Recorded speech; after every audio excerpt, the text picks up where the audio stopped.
네, 이번에는 긴급 진단 시간입니다. 연준의 자산 축소가 시작이 되었습니다. 그래도 시장이 우려했던 것보다는 좀 안정이라고 할까요? 그런 흐름이 계속되고 있는데 이번 주 후반에 물가 지표를 앞두고 국채 시장, 거기서 달러, 유가까지 또 가슴 아프게 하고 있습니다. 언제쯤 또 연준은 시장의 친구로 돌아올지가 상당히 중요한 시점인데 이분 모시고 자세한 얘기 나눠보도록 하겠습니다. 오건영 신한은행 IPS 기획부 부부장 나와 있습니다. 안녕하세요. 네, 안녕하세요. 네, 굉장히 어려운 타이밍에 일부러 불렀어요. 네, 감사합니다. 자산 축소도 시작됐지. 거기다가 기준금리는 다음 주에 FOMC가 있지만 예상컨대 50bp 빅스텝은 또 밟을 거지. 물가는 예상보다는 또 더디게 내려오지. 굉장히 좀 시장에서 짜증나는 이벤트들이 밖에 없는 것 같아요. 근데 지난주 오펙 플러스도 좀 선물을 안겨주지도 못했고 유가는 또 $120 WTI 기준으로 상당히 좀 치고 가는 모습이다 보니까 슬금슬금 스태그플레이션, 경기 침체에 대한 얘기들이 너무 많은 것 같습니다. 하나하나 좀 풀어볼 텐데 인플레 중간 점검이라 그래서 인플레를 잡을 수 있을까? 이게 굉장히 중요한 것 같아요. 연준이 도대체 인플레 잡을 수 있어? 이게 관건인 것 같거든요. 부부장님은 어떻게 생각하세요? 일단 결론적으로 말씀드리면 잡을 수는 있는데요. 왜 있는데요? 라면서 또 이제 말끝을 흐리냐면 어떻게 잡느냐가 훨씬 더 중요한 것 같아요. 그러니까 지금 수요를 잡는 방법을 얘기하는 거잖아요. 그렇습니다. 그러니까 결국에는 빈대를 잡는데 초가상간을 태울 것인가. 결국에는 인질극이라고 저는 생각을 하는데 결국에는 인플레이션이라는 범인이 이 테러리스트가 성장이라는 인질을 딱 잡아놓고 인질극을 벌이는 겁니다. 근데 사실 누구나 다 알고 있거든요. 이게 결국에는 특수부대가 투입이 되면은 당연히 범인을 죽일 수 있다는 건 아는데 문제는 범인이 죽느냐가 문제가 아니라 인질을 하나도 다치지 않으면서 과연 범인을 없앨 수 있냐 이제 이 질문인 거죠. 그러니까 범인을 없앨 수 있습니까라고 하면은 가능하다는데 그걸 나이스하게 해결하려다 보니까 굉장히 좀 어려운 겁니다. 이게 이제 두 가지 측면에서 어려운 게 하나는 첫 번째는 인플레이션을 제압할 수 있느냐, 온전하게 제압할 수 있느냐가 첫 번째로 어려운 거고 그 다음에 더욱 어려운 게 사실상 저는 이제 두 마리의 용이라고 생각을 하는데요. 이 파월 의장이 그 볼커에 관련된 그 컨퍼런스가 있었어요. 볼커 전 FRB 의장에 관련된 이분이 이제 매파 중에 매파였지 않습니까? 인플레이션을 80년대 제압을 했었던. 그 컨퍼런스에 갔을 때 그 얘기를 해요. 뭐냐면은 볼커에 대해서 이제 회상을 하면서 그분은 두 마리의 용하고 싸웠다라는 얘기를 해요. 그럼 용이 뭐냐 하니까 하나는 지금 우리가 만나고 있는 거대한 인플레이션이라는 용, 이 하나고요. 다른 하나는 이 인플레이션은 이 용이 굉장히 강하게 오랫동안 머물게 될 것이라는 기대 인플레이션이라는 용하고 싸웠다는 얘기죠. 이 두 마리의 용을 동시에 제압을 했는데 이게 왜 무서운 거냐면 첫 번째는 이겁니다. 지금 당장 인플레이션 레벨도 8%를 넘어가니까 사실 목표치가 2%입니다. 2%까지 가려면 8에서 내려오더라도 내려오는 길이 굉장히 장도가 될 것 같다라는 일단 그런 생각이 좀 막연한 생각이 들죠. 근데 그게 내려오더라도 문제는 뭐냐면 이런 거죠.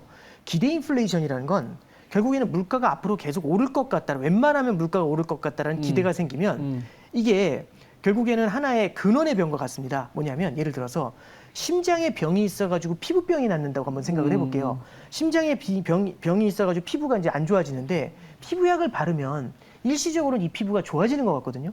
근데 문제는 다시 도지게 되죠. 계속 재발하겠죠. 네, 그렇죠. 그러니까 결국에 말씀드리고 싶은 건 뭐냐면 지금의 물가를 제압하는 것도 되게 중요하지만 이 기대 인플레이션을 동시에 잡아야 된다는 겁니다. 그러려면 기대감까지 싹을 잘라야 된다는 얘기인데 그러려면 아무래도 전례 없이 강한 긴축 정책을 써야 된다는 거고 전례 없이 강한 긴축 정책을 쓴다면 지금의 성장에 과연 버텨낼 수 있을까? 이제 그 질문이 나오는 거죠. 그래서 연준에서 나오는 입장은 첫 번째는 그겁니다. 성장이 버티고 있기 때문에 괜찮다라는 얘기를 하는 건데 저는 일단 이 부분에서는 공감을 해요. 한번 들어보시면 결국에는 지금 임금이 올라오는 추세입니다.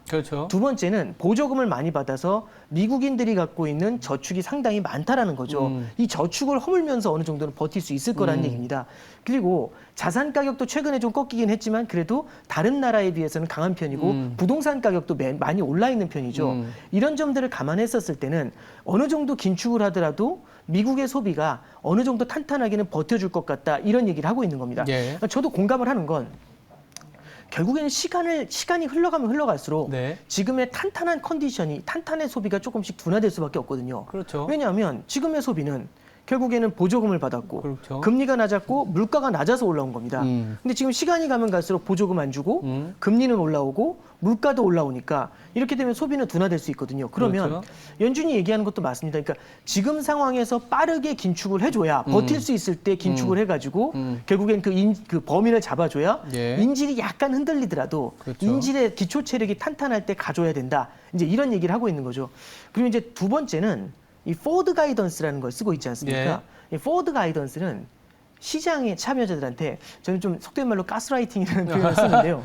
그러니까 연준이 이렇게 맞죠. 할 거야. 네. 이렇게 하면 안 될 것 같은데 이런 느낌을 주는 맞아요. 거라고 봐요. 그러면 제가 말씀드린 건 인플레이션에 대한 기대를 말씀드렸잖아요. 미래의 물가가 오를 것 같아라는 기대. 그 포워드 가이던스라는 일종의 가스라이팅은 그러니까 이 포워드 가이던스는 미래의 연준은 이렇게 갈 거야. 그 포워드 가이던스 강하게 들어오면서 어떤 느낌을 주는 거냐면 이렇게 물가가 많이 오를 것 같아라는 기대하고 함께 뭘 만드냐면 그렇게 되면 연준도 세게 갈 것 같아. 이 두 가지를 같이 주고 있죠. 그래서 저는 연준이 지금은 어느 정도는 강하게 가주면서 예. 결국에는 인플레이션을 제압하는 데 포커스를 둘 거라고 봅니다. 다만 여기서 만약에 조금이라도 미스가 나타나게 됐었을 때는 변화의 흐름을 주지 않을까. 그리고 시장이 사실 기대하는 것도 이 파트에 있는 게 아닌가 이제 그렇게 생각이 되네요. 근데 이제 저도 이제 공감을 하는 부분이긴 한데 연준 입장에서는 물가를 잡다 보니까 아니면 네. 물가를 강하게 잡기 위해서는 당연히 필요한 게 우리가 듀얼 맨데이트 중에 네. 고용과 물가가 있는데 네. 고용이 이제 경기라고 따지면 네. 연준 입장에서는 경기가 계속 좋다는 얘기를 할 수밖에 없는 것 같아요. 네네네. 다소 좀 부러지더라도 이거는 좀 정상화의 과정이고 물가가 최우선적이고 물가를 잡는 과정에서 경기는 아니면 파월 연준 의장이 속내는 그렇게 얘기했더라고요. 일종의 고통이 조금 필요하다. 네. 일종의 고통이 네. 필요하고 시장에서 해석을 하면은 여러 가지 있겠지만 사실 실업률이 올라갈 수도 있다라는 우려도 있는 거거든요. 네, 맞습니다. 완전 고용에 가깝게 네네. 내려와 있기 때문에 물가를 컨트롤하는 과정에서 어쩔 수 없이 지금은 필립스 곡선을 잘 안 믿지만 그래도 실업률이 올라가게 되면 물가가 잡히긴 잡혔거든요. 네네네. 그럼 실업률이 올라가는 과정을 또 생각해보면 뭐가 있냐면 미국 실업률이 내려가다가 올라가기 시작하면 1970년대 중반부터 지금까지 한 40년이란 기간 동안 네. 8번의 실업률이 올라가는 구간이 있었는데 그 8번 중에 그 경기 침체가 발생하지 않은 구간은 단 한 번도 없었다라는 거죠. 네. 실업률이 올라가기 시작한다? 네. 그거는 경기 침체가 오는 거다라는 얘기가 있고 네. 그래서 그런지 몰라도 최근에 빅테크들이 레이오프 그러니까 이 해고나 네. 고용을 조금 뒤로 밀리는 네. 그리고 지난주 그 말에 좀 해프닝이 테슬라 감원하겠다 얘기하면 네, 주가가 네, 네. 그렇게 네. 박살냈었거든요. 네, 네. 어제는 또 네. 통으로 보면 아니다, 뭐 말장난하는 것 같은데 네. 제가 여쭤보고 싶은 거는 자 물가를 잡는 과정에서 경기에 연착륙을 한다라는 그런 자신감을 연준이 보여주지만 실업률이 올라가게 되면 경기 침체에 대한 얘기가 반드시 나올 것 같은데 6, 네. 7월에 이제 빅스텝을 하면 2%까지 가잖아요. 네. 그거 어떻게 될까요? 일단 첫 번째는 네. 제가 그 생각은 좀 하고 있습니다. 첫 번째는 이제 연준 파월 의장이 3월 달하고 5월 달 FOMC에서 두 번 다 기자가 이 질문을 했어요. 아 그래요? 경기 침체 없이 과연 물가를 잡을 수 맞아요, 있냐? 맞아요. 근데 이제 파월 의장이 답을 한 게 두 번 다 비슷하게 답을 한 게 뭐냐면은 지금 베이컨시 레이트라는 게 있는데요. 뭐냐면 일자리는 있는데 사람이 들어와 있지 않은 자리입니다. 그러면 이게 그 한 명당 노동자 한 명당 1.7개의 자리가 있답니다. 그러니까 이게 원래는 한 명당 하나의 일자리가 있어야 되는데 한 명당 1.7개의 일자리가 있다는 얘기는 뭐냐면 그만큼 일자리가 많다는 거죠. 그러니까 구해야 될 사람의 수요가 굉장히 많다는 얘기고 그 얘기는 뭐냐면은 그만큼 기업의 투자 의욕이 강하고 그만큼 노동시장이 타이트하다는 겁니다. 너도 나도 땡기고 싶어 한다는 거죠. 그러니까 과거에는 이 정도까지 노동시장이 타이트한 적은 없었거든요. 그렇군요. 그런데 이렇게 노동시장이 타이트한데도 불구하고 실업률이 3.6%잖아요. 예. 그럼 예를 들어서 강한 긴축을 갔었을 때는 제일 처음에 실업률이 올라가는 게 아니라 제일 먼저 시작하는 거는 이 베이컨시 레이트죠. 결국엔 너무 많이 뽑으려고 했던 게 조금씩 줄어드는 이걸 뭐라고 해야 될까? 그러니까 버퍼라는 표현보다 약간 완충망이 네, 네. 어느 정도 있다는 거겠죠. 그래서 그 완충망을 모두 다 없애서 1대1로 마친 다음에도 그 다음에도 실업률이 약간 올라가는 정도, 그 정도까지도 이제 자기들이 감수할 수 있다라는 표현을 하고 있는 것 같아요. 그래서 여기서 이제 실업률이 조금 올라갈 수 있다라는 표현에 대해서 저도 이게 이제 리세션을 얘기하는 건가라고 했었는데 예. 일단은 결국에는 이제 일자리가 굉장히 뜨겁다라는 점을 감안했었을 때는 아주 심각한 정도로 보고 있는 건 아니다. 어느 정도 자신감은 갖고 있고 거기에 대한 근거로 그걸 제시하는 게 아닌가. 일단 그 생각은 첫 번째 해봤습니다. 네. 그리고 이제 두 번째는 저는 이제 경기 침체라는 말씀을 해주셨는데 이 경기 침체도 여러 가지가 있을 거예요. 그렇죠. 그럼 경기 침체 중에서도 굉장히 짧은 경기 침체가 있을 수 있고 굉장히 긴 금융위기와 같은 경기 침체도 있을 수 있을 것 같아요. 네. 근데 연준에서 얘기하거나 이제 연준의 이제 위원들 중에서는 방금 전에 말씀하셨던 것처럼 실업률이 약간 올라간다라고 얘기하는 사람들도 있고 실물 경기의 둔화를 어느 정도는 받아들여야 된다라고 얘기하는 사람들도 있어요. 그리고 얼마 전에 이제 카시카리 같은 분들은 이분은 네. 비둘기파의 대부인데도 이제 얘기하는 거는 일정 수준 약간 마일드한 경기 침체의 가능성은 있다라는 얘기를 하고 있거든요. 그리고 전문가들 속에서도 경기 침체를 얘기하는 사람들도 있겠지만 이 극단적인 위기를 얘기하는 사람들하고 방금 전에 말씀드린 것처럼 짧은 마일드한 경기 침체를 얘기하는 사람들도 있는 것 같아요. 저는 좀 그렇게 봅니다. 뭐냐면 결국에는 예를 들어 잽을 맞더라도 이 실물 경제 체력이 그 권투 선수가 어느 정도 체력이 있는 상태에서 맞느냐에 따라서 그 잽의 효과가 다르다고 생각을 그렇죠. 해요. 뭐냐면 이 권투 선수가 굉장히 튼튼한 상태고 1라운드다 그러면 잽을 맞더라도 얼얼하게 다시 싸울 수가 있겠죠. 근데 13라운드에 서 있지도 못하는 상태에서 맞으면 앞으로 누워서 못 일어나거든요. 그러면 제가 앞에 쭉 말씀드렸던 요인들은 지금 연준에서도 믿고 있는 미들 언덕이라고 하는 거는 경기가 그래도 나름대로 지금 현재 이제 탄탄한 체력을 갖고 있다는 거지 않습니까? 그럼 이 상태에서는 잽을 날리더라도 마일드한 경기 침체 정도? 그 정도까지 볼 수 있는 거 아니겠나. 그래서 극단적인 금융위기와 같은 상황. 금융위기 때는 아마 이제 되돌아서 회상을 해보시면 아시겠지만은 이게 그때 당시에는 은행들의 레버리지라든지 그렇죠. 은행들의 자본 비율도 굉장히 약했지 않습니까? 맞아요. 근데 지금은 그때 거의 2배 수준까지 네. 자본들이 올라와 있어서 그래서 이게 금융 위기와 같은 아주 심각한 경기 침체 이런 것들에 대한 것들보다 최악의 경우에는 마일드한 경기 침체 정도를 연준은 열어놓는 게 아닌가 이제 그 정도 생각을 해봅니다. 그러니까 그렇게 따져 보면은 물가가 나오고 물가가 지금 내려가는 과정에서의 뭐 우리가 순환적인 경기의 둔화 네. 이렇게 봐야 되는데 이제 좀 시장에서 좀 항상 시장은 계속 뭐 주가가 올라가면 긍정적이었다가 주가가 빠지면 뭐 부정적이었다가 왔다 갔다 하는데 최근에 나오는 내용이 이제 빅스텝, 자이언트 네. 스텝에서는 빅스텝으로 내려오긴 했지만 빅스텝도 사실은 어마어마하게 빠르게 올리는 거는 네, 맞잖아요. 맞죠. 왜냐하면 연준이 이제 설정해 놓은 네. 중립금리 뭐 이제 오근영 부부장님이 또 SNS에 올리시긴 했었는데 아, 네. 예, 중립금리가 시장에서 추정하기로는 뭐 2% 중반까지도 올라와 네. 있는 상황인데 지금 중립금리 이상까지도 올리겠다 이런 네. 얘기들이 많이 하거든요. 네네네. 그러니까 경기 침체를 가는 거를 이제 완전히 배제하고 일테면 네. 경기 네. 침체 안 가더라도 이 금리를 올리는 과정에서의 주식 시장에 미치는 영향은 또 다른 거지 않습니까? 금리 올린다고 경기 침체가 가는 건 분명히 아니니까. 근데 네네. 빅스텝 그리고 중립금리까지 빠르게 올해 3분기나 4분기 2.5% 이상의 기준금리를 가져가려면 시장에서 예상하는 거는 빅스텝으로 가다가 소위 말하는 25bp, 베이비 스텝으로 네. 전환되는 그 시점에 대한 고민을 하고 있는 것 같아요. 네. 네. 이 빅스텝은 언제까지 진행해? 이게 참 어려운 문제긴 한데. 일단 첫 번째는 올해 들어와서 패턴은 진짜 전형적으로 어떻게 나가냐면 예를 들어서 2번, 3번 인상하기 연초만 생각을 해보면 3번 인상하겠다 뭐 이런 식으로 얘기하니까 시장이 깜짝 놀라죠. 그렇죠. 그러다가 제 생각에 피크가 언제였냐면 3월 달에 0.5% 인상할 수도 있어. 이제 이 얘기가 그런 게 피크였던 것 있었죠. 같아요. 맞아요. 블라드라든지 월러 같은 분들은 매파에서는 0.5% 인상을 얘기했는데 사실상 러시아 우크라이나 전쟁이 터졌잖아요. 예. 여기서 한번 갈렸습니다. 뭐냐면 러시아 우크라이나 때문에 더 세게 가야 될 것 같다라는 거하고 실물 경기에 두려움이 있다 보니까 그렇게까지 갈 수는 없다. 0.5까지는 그럴 필요는 없겠다라고 했었는데 사실상 3월 달에 0.25로 시작을 했지 않습니까? 예. 그러니까 여기서 1달러게 됐던 거예요. 그리고 시장에서 기대했던 건 뭐냐면 그러면 0.5%는 쉽지 않겠네라고 이제 결론을 한번 내린 거지 않습니까?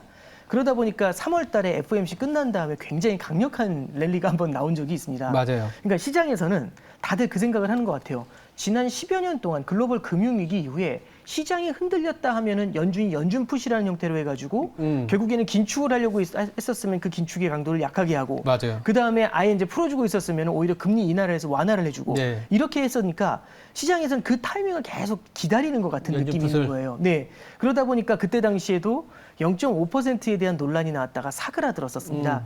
근데 이제 이번에는 나온 게 뭐냐면은 0.75에 대한 논란이 나왔다가 사그라들었죠. 근데 0.75까지는 쉽지는 않을 것 같은데 지금 현재 다시 논의가 되는 건 뭐냐면 9월 달에 다시 빅스텝을 한 번 더 갈 수 있냐 없냐 이제 맞아요. 이 논의가 좀 네. 되고 있는 것 같아요.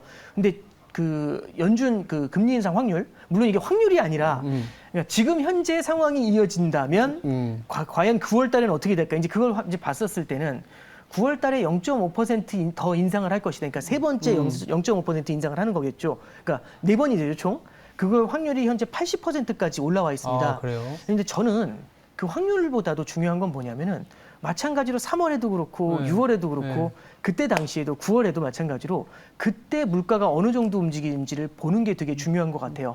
첫 번째는 물가 상승률이 피크아웃이죠. 결국엔 고점을 찍고 내려오는 것도 중요하지만 고점을 찍고 내려오는데 저는 이제 이번 달 CPI도 되게 중요하다고 보는 게 뭐냐면 이번 주 후반에 나오는데 그렇죠. 네. 이게 뭐냐면 8.5에서부터 2%까지 내려와야 되는데 아까 그렇죠. 장도라고 말씀드렸어요. 그러면 내려올 때 0.5씩 성큼 내려오는 게 제일 베스트 시나리오죠. 그럼 어쩌면 내년 초에도 2%까지 내려올 수 있거든요. 그렇죠. 희망사항입니다만. 네. 근데 만약에 이게 0.2, 0.3씩 찔끔찔끔 내려오게 되면은 산 내려오는 높이가 이렇게 쭉 커져버리겠죠. 네. 그러면 이제 혹지 않은 전문가 중에서는 그 얘기를 하는 사람도 있죠. 내년 말에도 쉽지 않다. 이거 내후년까지 가도 답이 없을 것 같다. 그럼 2% 위에서 놀고 있으면은 물가 상승 기대가 굉장히 길게 이어져 나올 수 있지 않습니까? 그래서 저는 첫 번째는 피크아웃을 확인하는지 여부.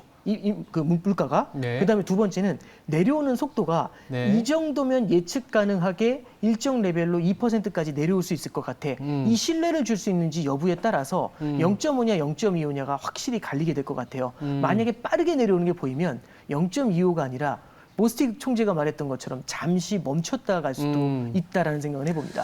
근데 이제 브레이너드 연준 부의장이 9월에도 이제 50bp에 관련된 네, 얘기를 하다 그렇죠. 보니까 아마 네. 확률이 더 높아졌는데 네. 이제 9월 하면은 이제 또 탁 드는 생각이 지금 QT를 450억 달러 정도 하잖아요. 증액을 한단 말이죠. 네네네. 그러니까 지금 QT가 시행이 됐음에도 불구하고 QT에 대한 논의는 상당히 많이 돼 있지만 저는 네. 한편 궁금한 게 QT를 시행을 했다라는 거는 쉽게 생각하면 QE의 반대니까 네. 돈을 이제 흡수하는 게 더 강해지고 네. 그렇다면 수요에 대한 내지는 가격에 형성이 되어 있던 기대 인플레이션이 좀 하락할 거라고 보는데 기대 인플레이션이 네네네. 그럼 9월에 굳이 25bp 그러니까 50bp로 올리고 QT의 어떤 증액을 하는 그 자체까지 가는 그런 빅스텝을 할까? 이게 참 의구심이 있어요. 그러니까 QT의 영향력을 그러니까 조금 좀 간과하는 거 아닌가 이런 생각이 들거든요. 네, 이게 저도 그 공감하는 부분이 결국에는 양적 긴축을 하면서 그 다음에 기준금리 인상까지 하면 예. 사실상 더블 펀치를 먹이는 거거든요. 그러니까요. 그러면 시장에서는 이걸 굉장히 두려워할 수 있습니다. 그런데 이제 앞서 말씀드린 것처럼 포워드 가이던스죠. 이렇게 얘기할 거야. 그러니까 저는 포워드 가이던스가 여러 가지 함의를 갖고 있다고 생각을 합니다. 뭐냐면 첫 번째는 선반영이라는 건 뭘 얘기하는 거냐면 사실상 우리 이제 군대 생활을 오늘 시작한 줄 알았더니 알고 보니까 6개월 정도 이미 했다는 거죠. 그러면은 적응도 좀 되고 시간도 이미 지났다는 거지 않습니까? 그럼 6개월 지난 걸로 테이크하는 게 훨씬 낫겠죠. 그래서 포워드 가이던스라는 건 이미 어쩌면 앞으로 미래에 해야 될 그 긴축의 효과를 지금 미리 내고 있다라는 그런 생각이 좀 첫 번째 들고 네. 두 번째는 이게 좀 저는 포인트인 것 같아요. 기준금리라는 걸 우리가 중립금리가 얼마인지 알 수가 없지 않습니까? 그렇죠. 그럼 중립금리라는 걸 따라가려고 할 때 얼마인지 모르는 상태에서 올렸다가 중립금리가 아니면 중립금리보다 위로 확 올라와 있으면 이거 결국에는 실패한 거지 않습니까? 그렇죠. 그러면 그때는 다시 되돌려야 되죠. 그러면 이게 무슨 얘기가 되는 거냐면 지난달에 금리 올렸다 이번 달에 금리를 내리는 일이 생길 수가 있거든요.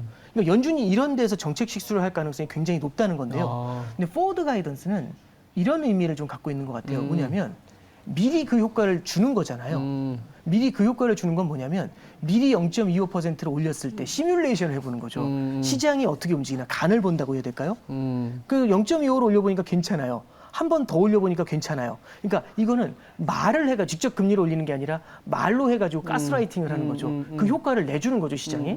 그러다가 조금 시장이 부담스러워하면 그때는 말을 바꿀 수 있지 않습니까? 그렇죠. 그러니까 뭐냐면은 9월달에 0.5 올린다고 했다가 지금 0.25로 바꾸고 네. 안 올릴 수도 있다 이런 말을 하는 것처럼 포워드 가이던스라는 걸 통해 가지고 저는 연준이 결국에는 우리 직접 해보는 게 아니라 직접 금리를 인상하는 직접적인 펀치를 때리는 게 아니라 겁을 주면서 대응을 하고 있다고 생각을 해요.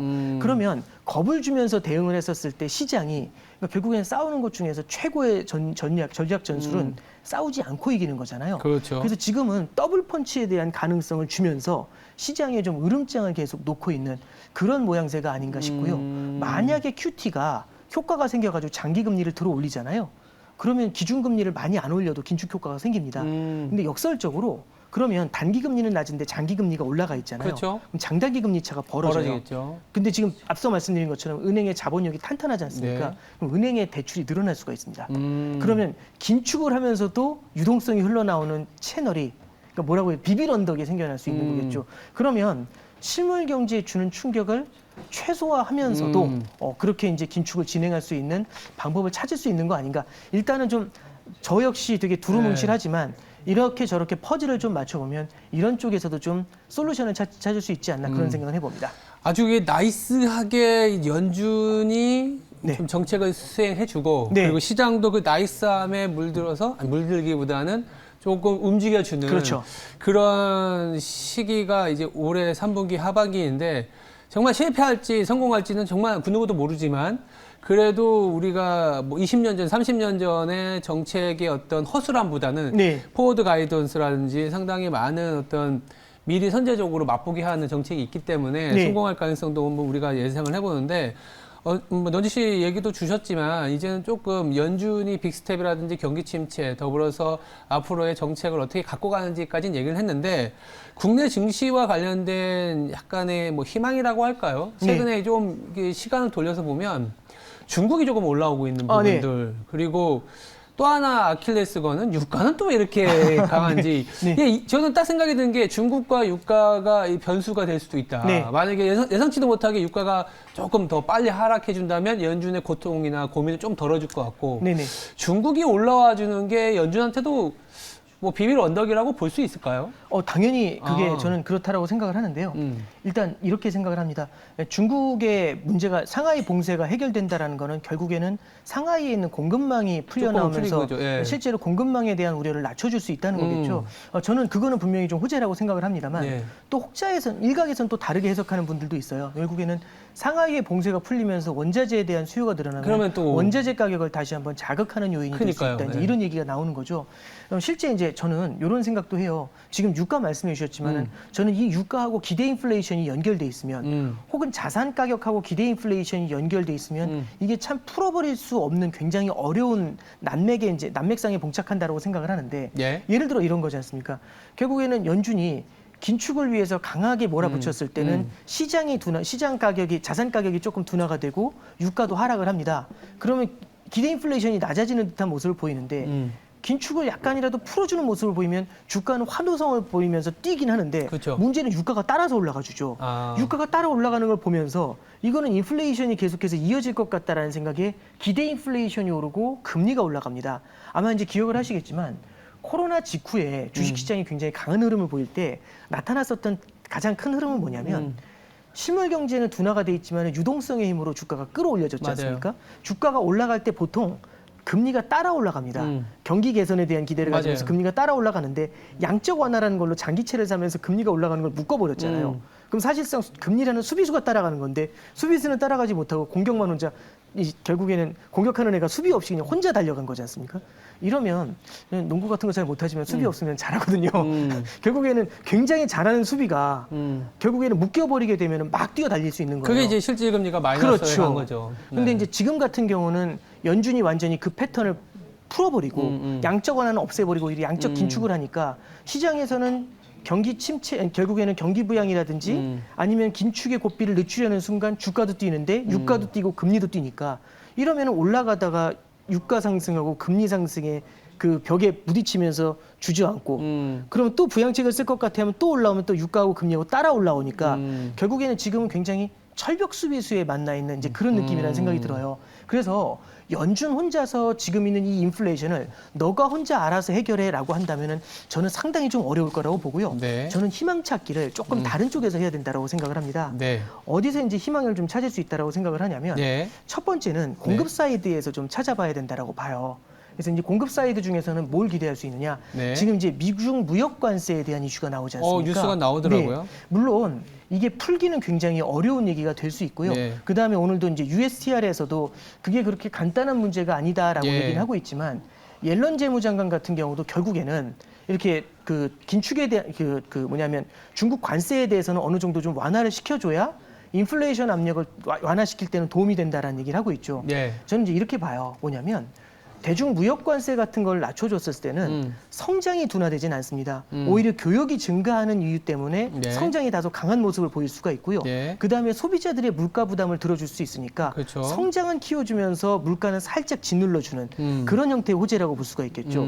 그리고 두 번째는 앞서도 굉장히 좀 제한적인 효과를 냈다라고 말씀을 해주셨지만 오펙 플러스에서 변화를 보였다는 건 나름은 의미가 있다라고 생각을 해요. 물론 이제 사우디에서 OSP 가격을 인상하면서 이제 찬물을 끼얹긴 했지만 네. 오펙 플러스에서 추가적인 증산을 해준다라는 거는 저는 시장에는 결국에는 물가 상승을 조금은 좀 눌러줄 수 있다는 면에서는 굉장히 좀 긍정적인 요인이라고 보고요. 그런 변화의 징후를 조금씩은 가져간다. 그리고 이제 내지는 공감대를 좀 가져간다라는 생각은 좀 해봅니다. 그리고 이제 세 번째는 네. 이란 핵 협상에 대한 말씀을 좀 간단하게 좀 해드리고 싶은데요.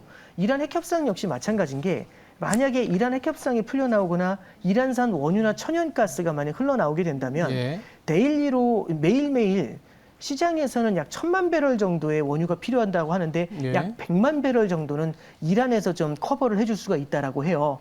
그래서 이란산 천연가스나 원유가 풀려 나오는 것들 이런 것들은 공급망에서는 좀 상당히 좀 도움을 주는 그런 형태의 요인이 아닐까 생각을 합니다. 그래서 지금 방금 전에 말씀드린 건 전부 다 공통점이 뭐냐면 결국에는 연준에서는 금리 인상을 통해 가지고 잡을 때 물가를 잡으면서 성장을 같이 잡지 않습니까? 근데 방금 전에 말씀드린 것처럼 미중 관세라든지 관세를 갖다 인하한다든지 오펙에서 증산을 한다든지 네. 이런 것들은 물가를 낮춰주긴 하지만 성장을 때려잡는 방법은 아니거든요. 그래서 이런 쪽에 대한 뉴스들이 조금씩 흘러나온다는 것, 이런 것들은 저희가 좀 기대를 해볼 수 있는 그런 차원의 얘기가 아닌가 좀 생각을 하고요. 그리고 이제 마지막으로 저는 호재라고 생각하는 건 호재라기보다는 네. 희망사항으로 말씀드리고 네. 싶은 건 러시아 우크라이나 전쟁에 대한 얘기입니다. 이게 종전이 되면 저는 굉장히 큰 도움을 받는 거라고 생각을 그래요? 하고요. 예, 굉장히 큰 공급망 사이드에서는 굉장히 큰 도움을 받는 거라고 생각하고요. 네. 그리고 이제 워낙에 말을 자주 바꿔가지고 저도 신뢰는 가지 않지만 네. 지금 현재 곡물 가격의 상승세가 굉장히 높고 네. 우리나라에도 곡물 가격의 상승발 인플레이션이 상륙할 것 같다라는 얘기를 기재부에서도 했었잖아요. 근데 이제 그게 사실 밀 생산국 중에 밀 수출국 중에는 러시아하고 우크라이나도 들어가 있어요. 네. 근데 러시아나 우크라이나에 있는 이 밀들이 결국에는 러시아에 있는 우크라이나에 있는 항만에 갇혀가지고 나오질 못하고 있는데 푸틴 대통령이 그 얘기는 했었죠. 지금 전쟁은 전쟁이고 이쪽에 대해서는 인도적인 차원에서 좀 풀어줘서 밀 수출이 좀 일어날 수 있도록 해주겠다라는 얘기를 이제 주말 뉴스에서는 좀 읽었었던 것 같아요. 그래서 전쟁이 좀 종식이 되거나 아니면은 종식이 안 되더라도 방금 전에 말씀드렸던 것처럼 제한적인 영역에서라도 공급망이 풀려나갈 수 있는 이런 이슈들 이런 것들은 좀 기대해 보면 좋을 것 같고요. 네. 그런 것들을 좀 우리가 좀 기다리는 게 일단은 좀 포인트가 될 것 같습니다. 이런 것들이 만약에 도와줬었을 때는 그렇게 해서 물가 압력이 좀 둔화됐을 때는 연준도 한숨 돌릴 수 있겠죠. 그렇죠. 그리고 긴축의 강도를 조금은 좀 늦추어 줄 수도 있겠죠. 그럼 앞서 말씀드렸던 것처럼 포워드 가이던스나 QT를 통해 가지고 오히려 다른 쪽에서 해법을 찾을 수 있는 방법을 말씀드렸었는데 그런 것들이 조금 더 쓸 수 있는 룸이 생겨날 수 있지 않을까 그렇게 생각을 해봅니다. 긍정적으로 해석해 보자면 공급망 이슈라든지 에너지 거기다가 러시아 우크라이나 전쟁의 리스크는 1분기가 가장 피크였다고 볼 수 있고 거기다가 물가가 너무 앙등했었던 네. 그리고 빅스텝이니 자이언스텝이니 이런 논쟁이 있었던 1분기보다는 2분기 후반 그리고 3분기 넘어가게 되면 제한적이나마 무역 관세를 철폐한다는 얘기까지 나오고 있고 네. 오펙 내지는 이란, 러시아 우크라이나 전쟁의 어떻게 보면 우려의 크기가 조금씩 줄어들고 있기 때문에 네. 수요와 어떻게 보면 물가와 성장을 동시에 잡는 연준의 우려보다는 이제는 성장을 하면서 물가를 잡는 이 비연준 정책들이 같이 나오고 있다는 점. 네. 이게 그래도 하반기엔 긍정적인 요인이에요. 네, 그러니까 하반기에 이게 일어난다라는 말씀보다도 그렇죠. 그게 결국에는 현실화되려면은 뭐 공감하시겠지만은 시간이 아마 좀 많이 필요하긴 겁니다. 하지만 그래도 우리가 그렇죠. 생각했던 것보다는 네, 이런 그렇죠. 비연준 쪽에서 나오는 정책이나 스탠스를 네. 봐가면 시장이 그래도 움츠렸던 게 조금은 풀려나갈 네. 수 있는 연준 풋에 대한 기대도 좀 해볼 수 있지 않겠냐라는 생각이 듭니다. 네, 희망 찾기라고 저는 생각을 하고 희망 있습니다. 찾기. 알겠습니다. 그래도 뉴스가 조금씩은 나오고 있어요. 네, 그러니까요. 그래서 계속 네. 쫓아가 봐야 될 것 같고요. 네. 지금은 그래도 긴축의 어떤 사이클과 힘든 구간이긴 하지만 우리가 말씀드렸던 부분들에 대한 희망 찾기는 계속 해봐야 되지 않겠냐라는 생각이 듭니다. 뭐 얼마 질문도 안 했는데 시간이 이렇게 돼서 또 한번 좀 힘들 때 한번 모셔보도록 하고요. 긴급 진단의 시간을 좀 갖고 있었습니다. 지금까지 오건영 신한은행 IPS 기획부 부부장이었습니다. 감사합니다. 감사합니다.